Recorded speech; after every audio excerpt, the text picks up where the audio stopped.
Dito na naman kami nagfi-fishing. Ayan si Roger. Hi Roger, I hope you can catch some fish.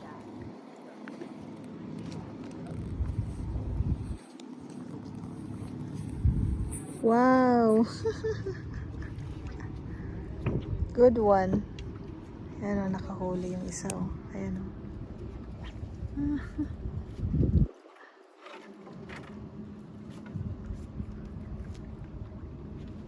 Oh, oh, careful. Yan hanggang doon. Hanggang doon. Nice weather too.